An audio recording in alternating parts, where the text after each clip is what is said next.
Hi, I'm Mark Sumner, CEO and founder of Robertson Sumner. Welcome to the Channel Chat podcast, where we will share learnings, best practices and failures with some of the biggest names in the IT industry.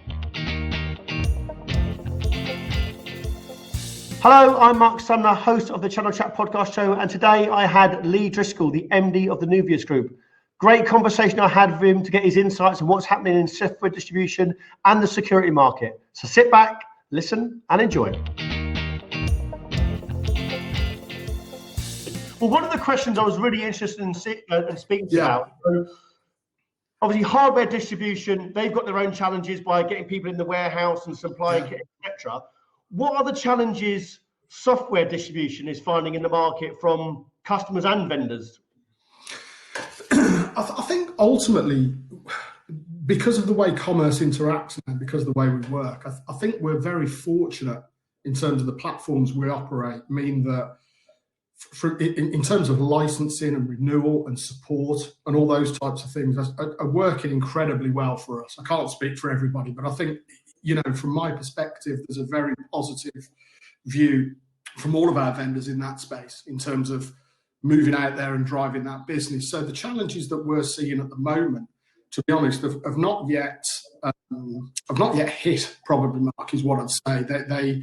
I think they are likely to evolve into some challenges, being things such as visibility and data. So what I mean by that is, are people receiving the correct updates? Are people receiving licensing on time? Are people getting information likely out of vendors when it comes to renewal and support of those licenses? Because clearly all vendors are in a different evolutionary part of this coronavirus at the moment. So we are not seeing an impact yet. I think the likely impact on any software and licensing and support will probably come out of the robustness of being able to take the data and act on the data as we normally would. And distribution's got a really key part to play in ensuring that the channel and its partners are as robust as we can in these times. Yeah, and one of the other questions that it's been coming up a lot, Lee, is the speed of which it happened. Suddenly one day we were all working in office, the next day we're all working at home. What challenges have you had from your customers in able to adapt them to actually that transition when it's the speed and the demand from the market? Yeah, I don't think anybody can still believe that, and I think when this is over, and hopefully it'll be over sooner rather than later, we will reflect on this as a really pivotal moment for our industry. Leave alone everything else that's going on in healthcare and the wonderful work the NHS and support systems are doing. I think for us as an IT channel, we have remained incredibly flexible in terms of what we try and do for customers and what we try and do for users in a market where we're still learning the nuances now. I think that the flex for us is we as a distributor have a lot of people on the road, and we have a lot of technical support. But our ratio to sales actually for a distributor is incredibly high.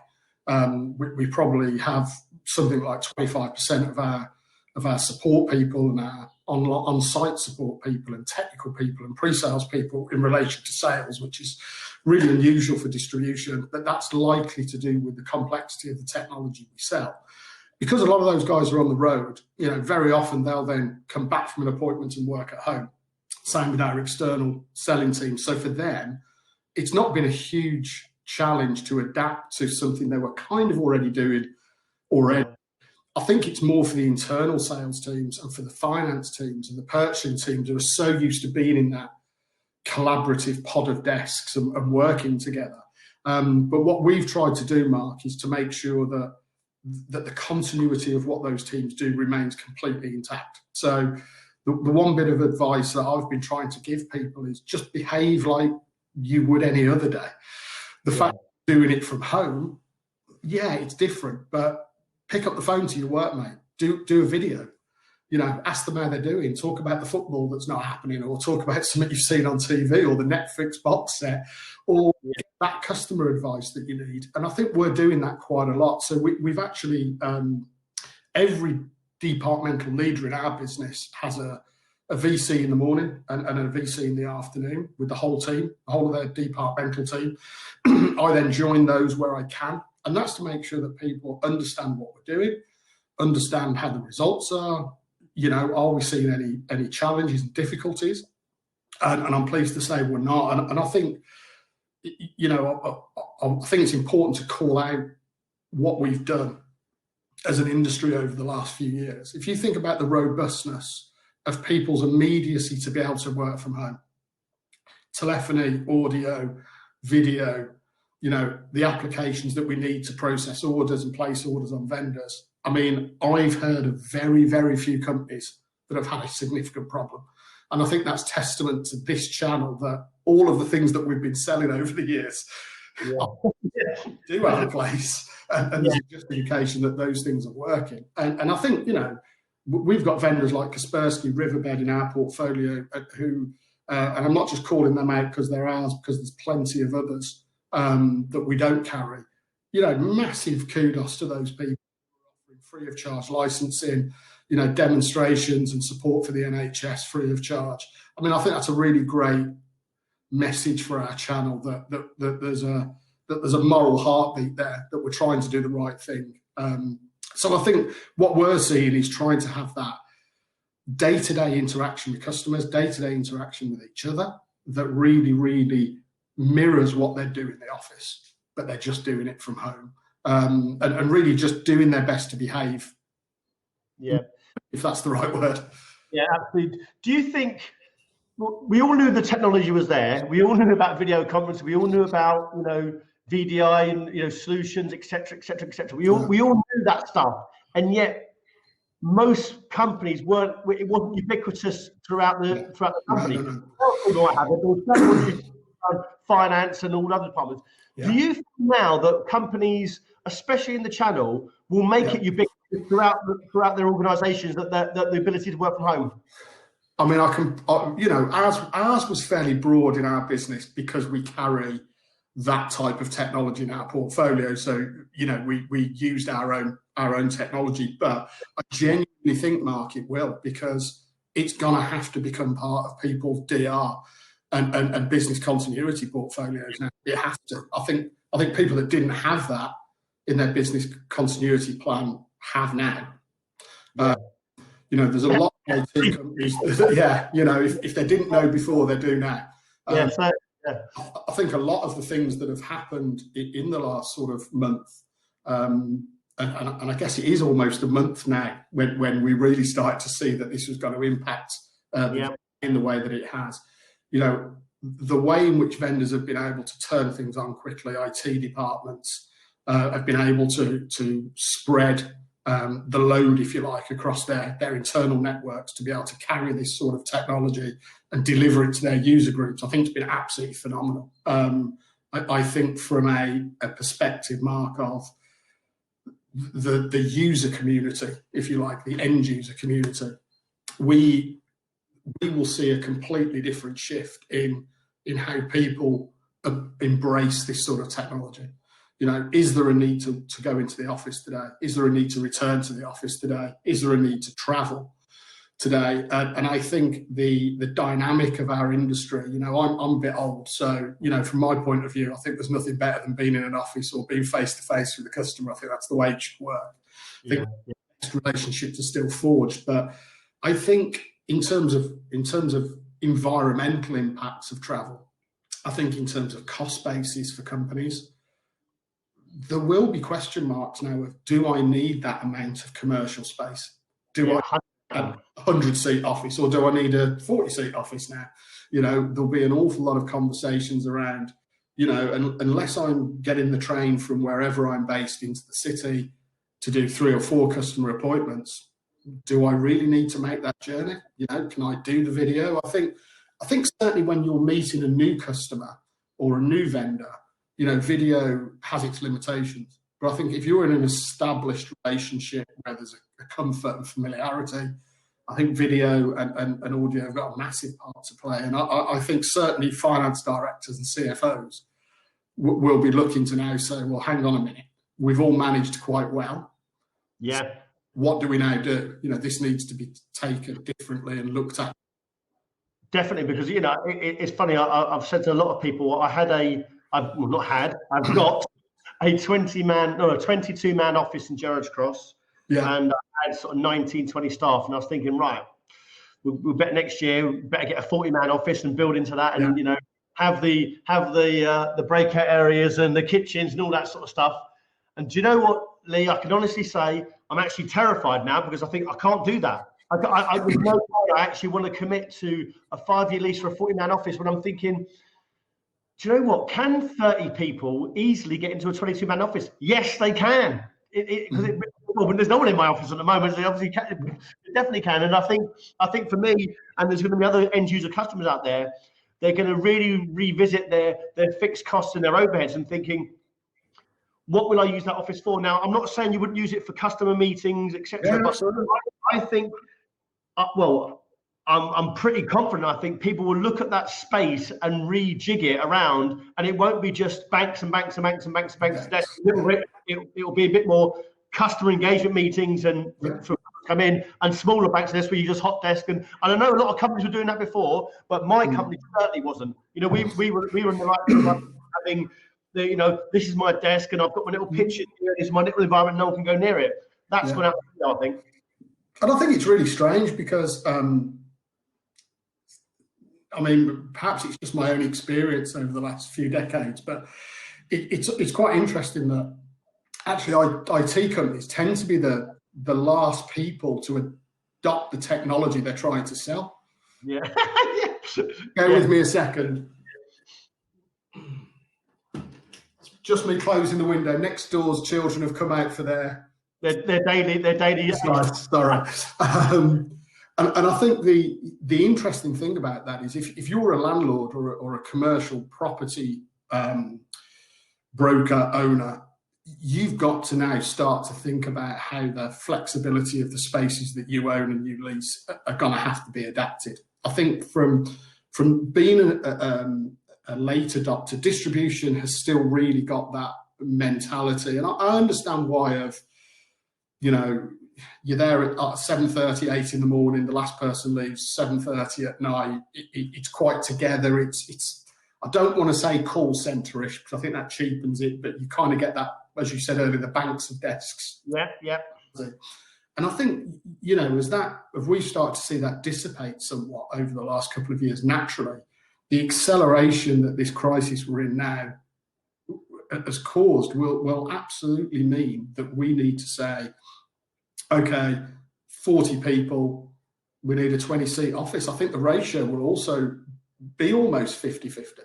Yeah, I do. I think the one thing that springs to mind for me, Mark, that kind of worries me a little bit is, distribution has always been there to respond really, really quickly to vendors, really, really quickly to customers. We tend to, very few distributors put their hand up and say we're our market creators as such. But in terms of what we try and do for vendors for enablement of their products into the resale channel and ultimately into the end user channel is fairly robust and well proven. And I know Alex Tatham's been on, I've known for years. Nigel and I used to work together. Nigel done, we all have that view of that enablement piece for our partners is really, really a vital service that distribution offer. And almost, the warehouse, the credit, answering the phone properly, knowing your technology is almost kind of a given now, right? It's what else you've got to do.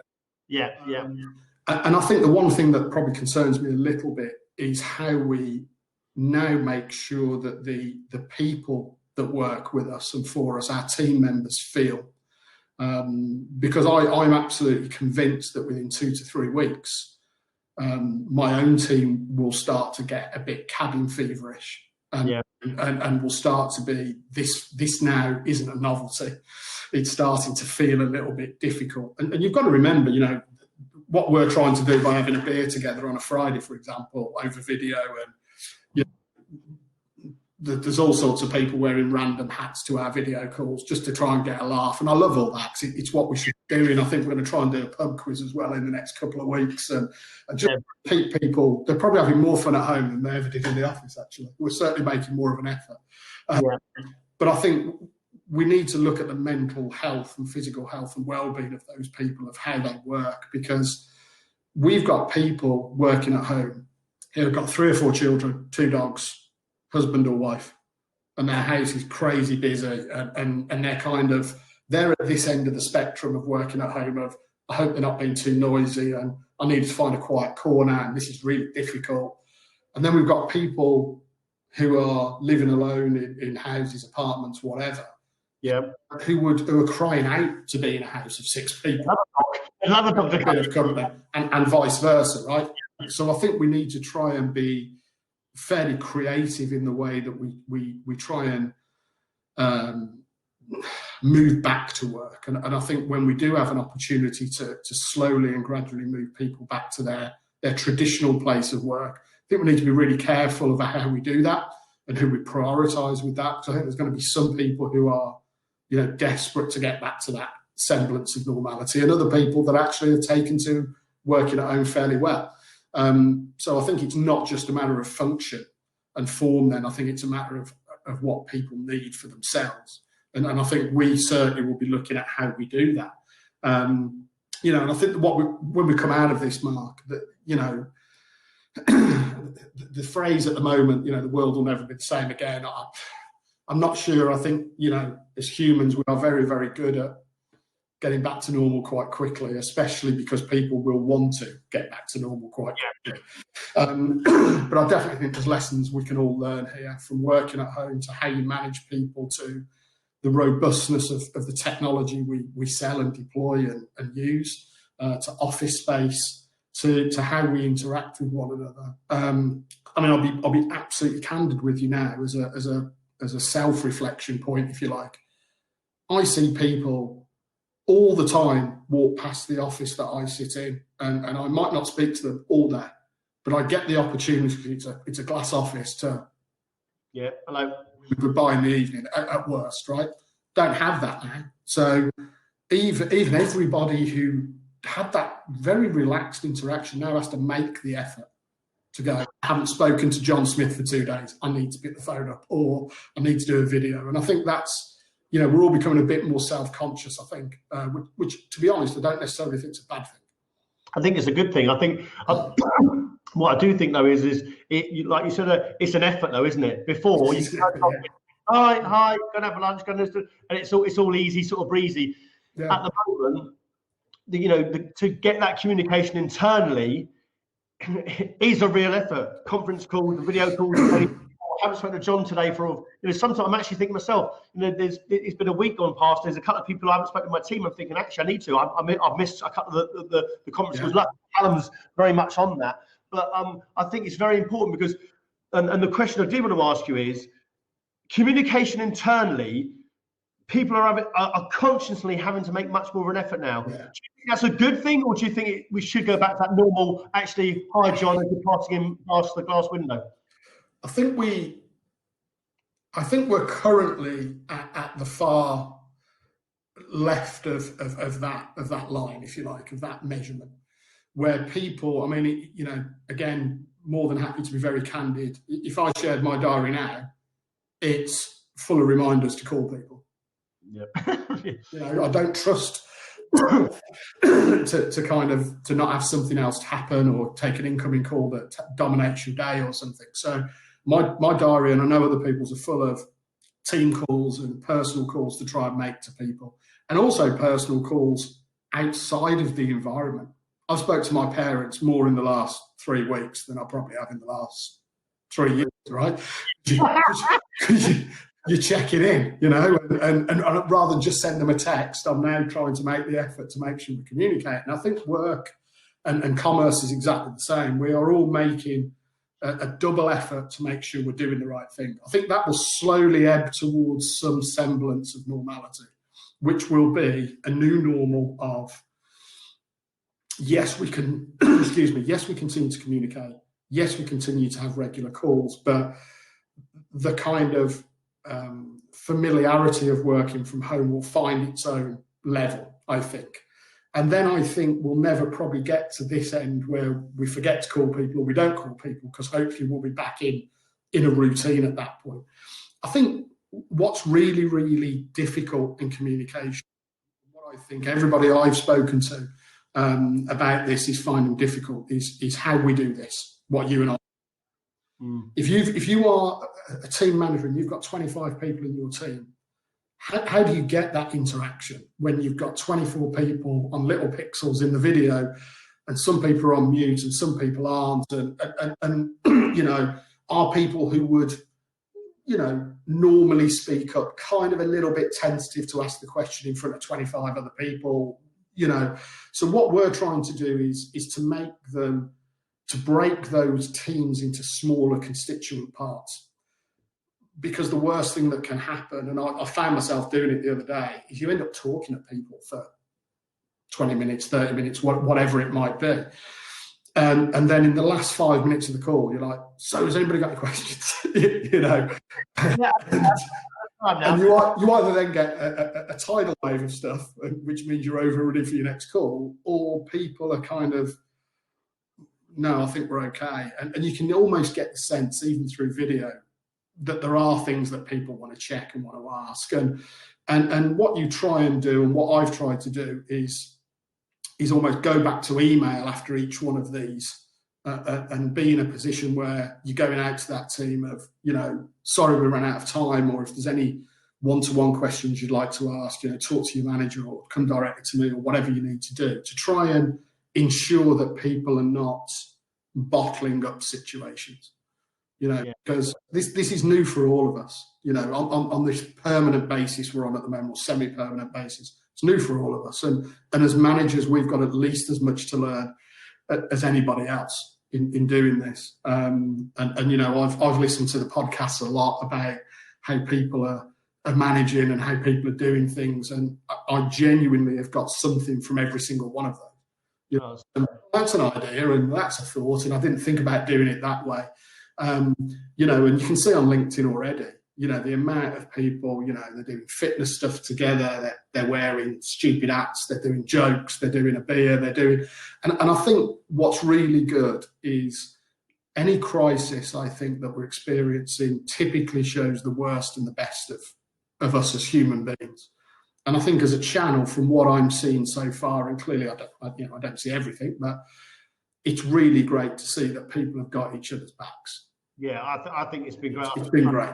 The channel has been, you know, the NHS are doing a phenomenal job, but there's a lot of unsung heroes in the IT channel, like, you know, people in the warehouse at distribution, or the services guys going out there that, you know, are doing phenomenal jobs that are keeping the country running. So I think we've done a phenomenal job of that. Yeah, I think we have. For you, Lee, I think everyone has struggled with, or is adapting and struggling with, internal communication and the length of it and the number of meetings and video conferencing, etc.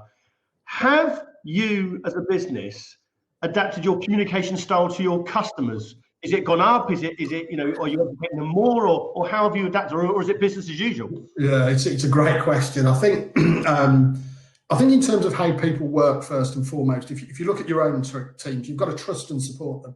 I think the worst thing we can do as a channel at the moment, and as any companies, they're out of sight. You know, are they watching Phil and Holly or whatever it is? You know, you've got to get that out of your head. Yeah. Like, well, you know, we use Microsoft Teams in anger, and you know, you can see how many green and red lights are on there in terms of how busy people are on and off calls.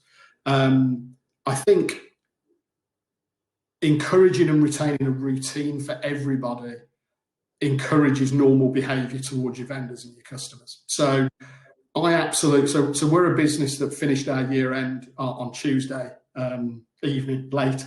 And really, you know, we had a phenomenal March, and I'm now waiting to see what April brings, because I now see April as normal, right? March is really busy for us. Is it abnormally busy because of what's going on? What's April and May going to bring? I absolutely think routine and familiarity and the ability to just pick up the phone, audio or video, to your customers is exactly what you should be doing. Don't do anything different because you're working at home that you wouldn't do when you're sat in the office. You know, if you're not checked in with your customer about a project you're working on, what has working at home got to do with anything?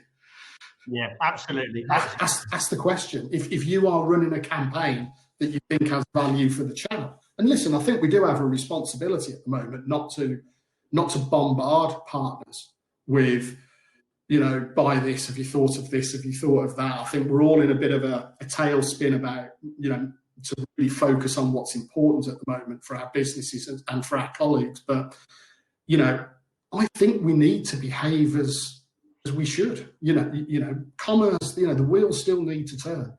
You know, I think if we're not careful as a company, as a channel, as an industry, as a country, we'll just talk ourselves into a kind of self-fulfilling prophecy of, oh, it's going to go quiet, it's going to be difficult. Well, Great Depression that we can't. Yeah, oh my God, we're going to be in recession, then depression. You know, if we keep believing that, there's a chance it might happen.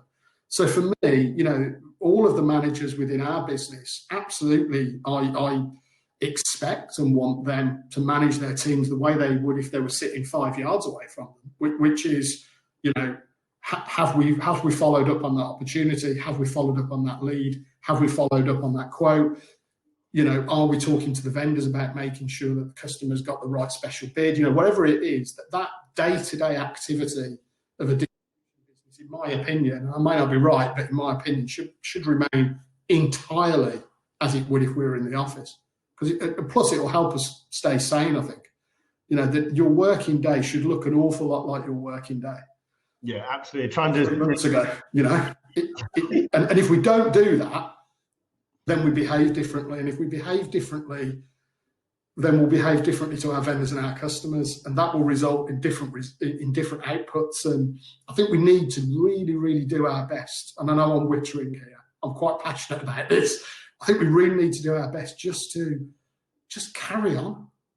Carry on as much as you can. Yeah, as much, it's not easy, but as much as you can. Yeah, as much as you possibly can. My last question, Lee. I'm seeing a lot of partners putting up landing pages or educating their clients on obviously work from home solutions, etc., which is great. But they never did that before, really. And I'm sort of thinking, we knew this, but we didn't do it before. Why do you think they didn't look at the white space? Or some of them do. I know some partners are very good at it, but I'm looking at a lot of partners and thinking, you're educating people on work from home solutions, but only because you're forced to. Why do you think that is? Why do you think people are partners now suddenly thinking, maybe is it a light gone on, or what is it? Yeah, I mean, in the business I run, Mark, you know, we don't sell you know, server technology and laptop technology. I couldn't quite believe I've been in distribution a long time and sold pretty much most things. I couldn't quite believe we'd see a peak in laptop. Yeah. What do I know? It was finished. It's not now. I thought that ship had sailed, to be honest, but there you go. Yeah, I think there's an element right now. And I look at this with our marketing teams and what we're putting on LinkedIn and our own website. There is an element of guilt, right? Of running towards, let's do more video conferencing, let's do more application acceleration, let's do more network acceleration. You know, let's maximize on this opportunity. I think it's just normal commercial behavior, to be fair, to look at what's going on in the world and to say, if customers or we didn't sell this aggressively or market this aggressively before, there is now this window of evidence where we did. I think the behavior of distributors, resellers, you know, service providers, everybody that's in the spectrum of this channel, it is bound to change. And I think we can all be slightly forgiven, Mark, that our industry moves at just an incredible pace. Yeah, it does. Yeah. What's in vogue, what's not in vogue, how to interact with customers, what's the technology that everybody's talking about. I mean, you know, I'm old enough to remember virtualization making its way into the world. And you know, it kind of felt a little bit like SD-WAN does at the moment. You know, everybody talked about it for ages and ages and ages, and then it just landed. Yeah. It feels, you know, everybody's been talking about software-defined networking for a good few years now, and it now feels like it's starting to have a market and land. So I think people, you know, will always look at jumping on the commercial opportunity that exists, and I think you know, the uncomfortable nature of talking about this now is because we're talking about it when there's people incredibly poorly and losing loved ones, right? So it feels perverse to even talk about commerce. But I think we will always look at what the market needs and respond to it. And in defence of all partners out there and distributors, I think we're just reacting to what's happening.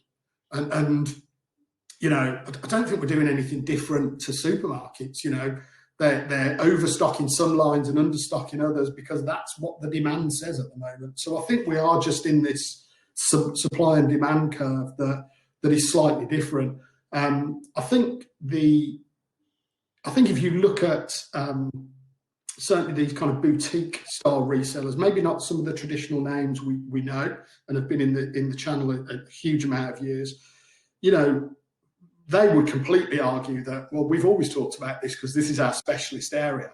So, you know, there has been, you know, Nuvius own a business called Siphon Networks, which is a big UC, provider of not only technology but also services around that. And you know, it's all they do all day, every day, right? So they would completely argue that that's what they do. I think people in the channel are perhaps just opening up to their end customers to say, look, you buy servers, you buy laptops, you buy networking, you buy switching from us. Actually, we do AV and UC as well. So, you know, don't forget about us. And I think, you know, that's understandable. People are looking at what the market wants and trying to react to it. So I think we could all, I don't know about you, but at the end of every day, I can still make quite a good list of what I haven't managed to get done that day. I think every reseller's the same. So yeah, I have sympathy for people trying to look at what they can do today and what they can try and maximise today. So yeah, I'll probably not answer the question fully there, but I think it's quite a difficult time for industry to know what to do. You know, our government, Mark, right? I mean, I think, you know, Nigel called out Rishi the other day about the stimulus package, and you know, I've got no political agenda at all, but you know, for all those people that are out there on social media criticising anybody at the moment, what's the point? None of us knew what was going to happen. None of us were prepared for what this could bring. And the government's no exception, right? The government is no exception. They're muddling through. They're kind of, you know, and I firmly believe if they could test 50,000 people a day, they'd be doing it already. They would. I believe that as well. There's a reason they're not, right? Which is they haven't got the testing kits. Or if you look at protective equipment, you know, if some hospitals haven't got it, I think it's appalling that they haven't got it. Don't get me wrong, but you know, I don't think anybody's hoarding it in their warehouses to make a point. You know, I just think the tidal wave of stuff that we have all needed to get used to is just huge. And I think, you know, to sit in cabinet or to sit in any line of government or local councils or anything at the moment must be incredibly difficult to make those decisions about what you prioritise and what you don't. I think it must be really tough. Yeah, I think it was, you know, I'm not massively into politics, but I think it was, you know, great decisive action from the government to do the furlong scheme as well, and how they're helping out businesses. And yeah, I'm agreeing with you. I think they're playing on a day-to-day basis. You know, they don't know what's going to happen tomorrow, let alone what's going to happen next month. They don't, and the questions all the time from the media. You know, the infection rate's gone down by 12%. Have we plateaued? I don't know, because it's a day's data. Yeah. You know, that's a bit like when people say to me, you know, you've had a really good start to the month, you're going to have a record quarter. I'm not sure about that. You know, but I hope so. Yeah. It's very difficult, and I think, you know, the channel with a lot of those vendors really helping the NHS and commerce and offering support and trials and things. I think what I've seen is a lot of good in this country and in the channel of people, you know, not all the things. I mean, I'm not going to go out and join the dancing group, you know, on my street or whatever at 7 o'clock every night, because it wouldn't be a pretty sight. But, you know, whatever people are doing to get by and to bring people together, I think should be commended. And I personally think those who've got the time and the energy to sit back and criticise as to well, I wouldn't do that and I shouldn't do this. I just think, there's probably positive things they could be doing with their time right now. Yeah, one more question before I'll let you go, because I know you've got Yeah, sure. That's fine. From a recruitment perspective, will you now be thinking where someone's location is? Because obviously, myself, when I've recruited people, if they don't live within 40 minutes of my office, I'm very reluctant. I'm just thinking, look, there's other recruitment companies you go to. Yes, I'd like to think they're great, but look, you're going to be traveling to, well, don't bother. Now, I'm not so sure. I'd actually consider someone who lives in Reading or London or somewhere else. Is it going to think? Will it sort of adapt the way you think about hiring people now? Yeah, well, we use you already, right? So you don't need to tell me how great you are. I know you guys use you already. Yeah, I think you're spot on. I mean, if I look at, Nuvius, interestingly, certainly in the last couple of years, I mean, some of the talent we've acquired either through people like yourselves or through LinkedIn or through word of mouth or recommendations, we've got people all over the place. I mean, we are a Cotswold and Surrey-based business in the UK. Obviously, Siphon operating out of Wales and Newbury, but principally we are not. We're not in the Midlands or the north of England. I live in the Midlands because that's where I've always been. Convenient for everywhere or convenient for nowhere, depending on how you look at it. Actually, if I look at some of the people in really crucial jobs, so our head of service is Carl. Carl lives Buxton way. If I look at Wayne, who helps run some of our inside sales and marketing and business intelligence, lives in Bolton. And we've already, I think, looked at the individual talent versus the location and said, well, talent wins out every day of the week. I think if we're looking for roles that are traditionally office-based, then absolutely we have that. Yeah. 1 hour radius type of thing, because not only for us, but for them as well. I want longevity in the people we hire, and I want them to get to work and feel motivated to take the day. Not, oh my God, I've been on the M25 for 4 hours already, and so it's for their health and well-being as much as it is for the productivity of the business. But I think now, given, what we're doing today on video and what we've talked about in the last 30 minutes, I think it completely changes the dynamic. I think it allows people to, if you've got somebody who's got the skills, the personality, the cultural fit that you want, and they don't live close to your office, I think we've got now more of an opportunity to say, so what, than before. And for me, if the skill set is right, everything else is almost secondary.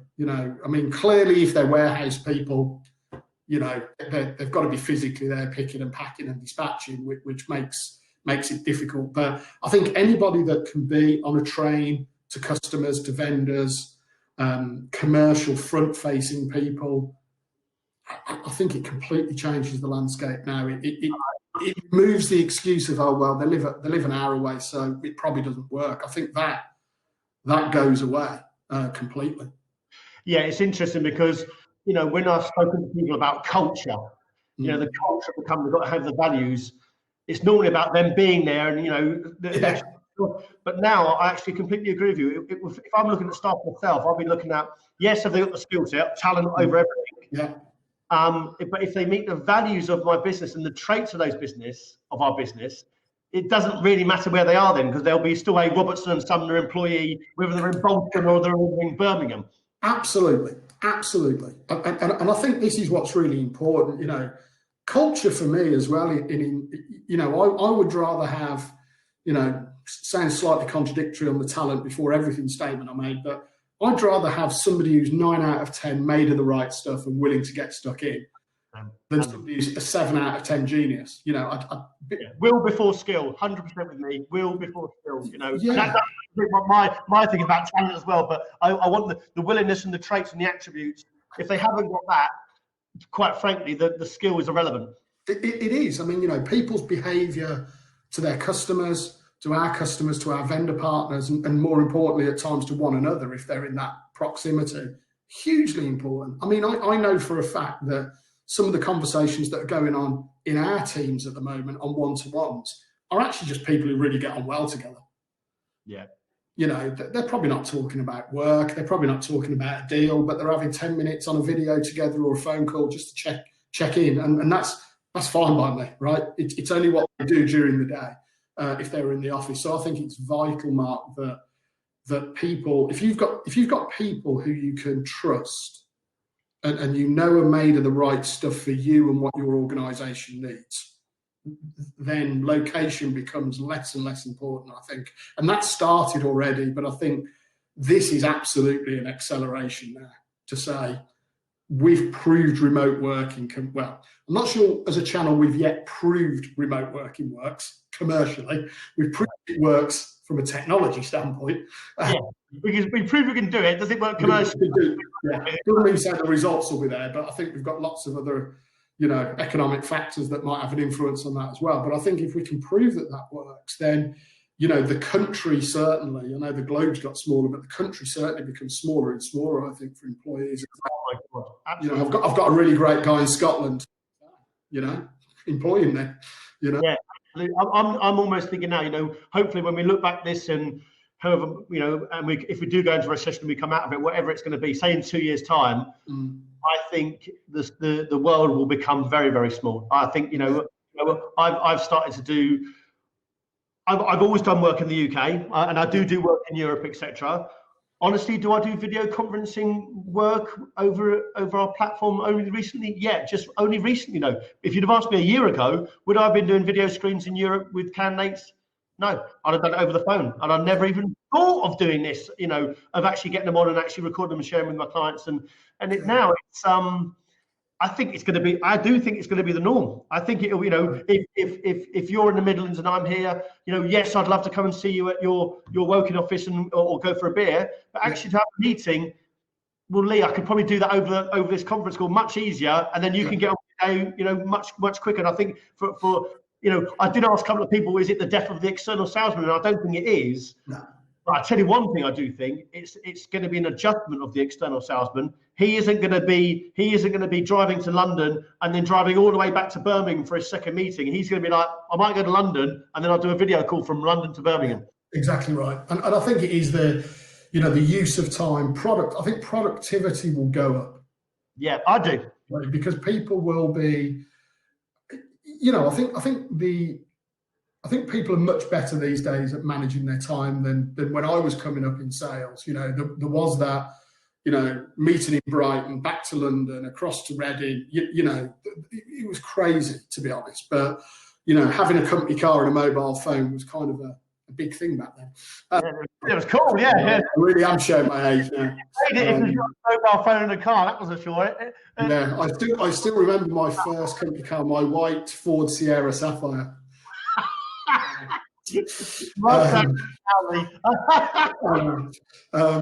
But yeah, I think people's productivity, and I think people should stop and ask, do I need to be there? Is this a face-to-face meeting?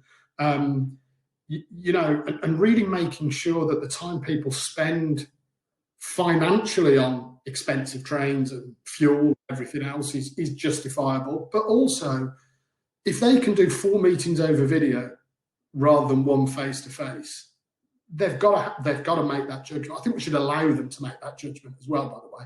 But I think they've got to make that. They've got to ask themselves, do I need to get in the car and spend 5 hours on a round trip to a customer? Again, what I said earlier, I think if it's a newer relationship or, you know, there's a challenge in the relationship that you need to try and overcome, then absolutely being in the same room is important in my view. But if it's a checking in, that project review, how are things developing, I think video has its purpose. I mean, as you know, so much is lost in translation over email. You know, things can come across the wrong way, not in the tone that they want. So I think video in particular is perfect for that interaction. So it gives you almost the touch point, albeit a virtual one, but you can see each other. You can talk about, you know, another fantastic shirt. You know, I wouldn't be able to do that if we were just on the phone. You are going to have to do a blog that's just about. Yeah, I'm going to put all of them up there. I've got, believe me, I've got hundreds of them as well. Yeah, just do a selection. Yeah, just do a selection. But do you know what? Lee? It's so interesting because I put a post out before about with sales guys and sales guys, and in terms, we can be lazy. We can do the easiest thing. The best thing we do, meet face to face. The second best thing to do, meet over video. The third best thing to do, speak on the phone. The fourth best thing to do, speak on the email. So what do? We chat on email. Why are we doing? Why? Oh, hi Lee. It's so dull to be part of, and I hate reading emails. If it's more than 2, I normally delete them anyway. Yeah. But we knew that this was the second best form of communication, and yet we weren't doing it. And I'm hoping, like I said, when we come out of this, people will be much more comfortable in adapting to it. Because to me, to speak to you for, as I said, I won't bore you anymore because I've kept you for a long time. But to keep you for this time, I can get an interaction from you, what you're about. I'm never going to get that over email, but even not quite over the phone. And it's the second best thing I can get, rather than meeting you face to face and going out for a beer or coffee or whatever we're going to do. And I think sometimes second best is better than nothing at all, right? And it's better than fourth. That's what we need to do. I think and I think what you're doing, by the way, and I don't want this to sound sycophantic in any way. I think what you as an individual and what your business are doing in doing these interactions. I know they've gone up like this because you're catching people at home and it's a bit easier to schedule the time. I think it's so important. I watch every single one of them. I know a lot of other people that do as well, Mark, and I think it's so important to have. It's almost becoming a little bit of a thing of its own, isn't it? Yeah, which I think is great for the business, but it's really good for the channel as well because it's different perspective. It's hearing different things. And it kind of is bringing a bit of togetherness as well. If I look at some of the people you've interviewed over the last sort of 3, 4, 5, 6 weeks and before, staunch competitors, we go head to head a lot. But I find myself sitting there nodding my head going, yeah, know exactly what they mean. And yeah, we should do this together. And to be honest with you, as vendor events have shrunk over the years and certainly in their frequency, we don't always get to see one another as much as we used to at events, which allowed kind of a collaboration and an understanding of one another. So I think the fact that you're doing this and we can all still sort of check in with each other and drop a comment or a like, I think it's really important. Important. Thanks, Steve, for that. Great. Because, without, what the reason we wanted to do it, we wanted to give the channel a voice. And also we wanted to have it where, if a distributor or a reseller or a vendor could say something, I didn't want it to be a broadcast of how great we are and we're so good and with this and the other. No, it's almost like people want to listen to what you're actually thinking, what challenges you're having, because if you're having it and you've got some sort of answer to it, you can actually not just help. It's not about helping competitors, it's helping everyone in the channel. If something you says helps your top 50 partners, that's beneficial for not just you, for everyone. Yeah, absolutely. So I think it's and it's enjoyable to doing it, but I think it's great. We want it to be we've got a platform for the channel to have a voice and make it easy for people to like I said, not sell their companies. That's no one wants to hear that. Oh, Nuvius is so good. No. I know you haven't done that, Lee, but absolutely, it's a waste of time. What they're interested in is almost like you said. Lee, how are you finding your employees? How are you doing this? How are you doing that? What are you missing? People are missing the same thing. Because at the end of the day, we want human-to-human connection. Forget work for a minute. Human-to-human connection. If we share learnings from that, all the best. Absolutely spot on. Absolutely spot on. Nobody wants to hear a Disney picture, a vendor picture, a product picture. I don't, anyway. No. Candidly, Mark, I don't think anybody does. I don't think anybody wants to hear how great they think the world is from their perspective at the moment. As I said to you, with my diary, I've got reminders all over the place because I've got scraps of bloody paper everywhere with "don't forget to do this," and because we're in a slightly new, are we in a new normal yet? I don't know, but we're certainly in a new routine. New routine, definitely. And I think routine's a really key word for everybody in our channel. Have a routine. I think was it Nigel who said, get up, have a shower, put your shirt on, get yourselves ready, have your coffee ready, whatever you're doing, just carry on doing it. And that is, he's spot on in saying that. The minute you change that routine and familiarity, I mean, I've got a 17-year-old who clearly is going stir crazy at the moment. He was a couple of weeks away from his driving test, and so he's like, and I've got a nearly 14-year-old who's obviously not at school at the moment, and they're still getting their homework, you know, either over video, if it's tutorial, or email to them. And, you know, we've had a little bit of flexibility with bedtime and waking up time, but it stayed in a reasonable pattern, because otherwise it just deteriorates. You can I won't make that phone call, or I won't. Do you know what? I won't bother having a shave today. I won't bother doing this. And then all of a sudden it just deteriorates and deteriorates. So I think Nigel was spot on with routine. Routine is everything. Yeah, absolutely. Yeah, look, you've been a gentleman. Thanks so much for your time, and I'll be clipping you into it, and we'll catch up soon here, hopefully for a beer in person.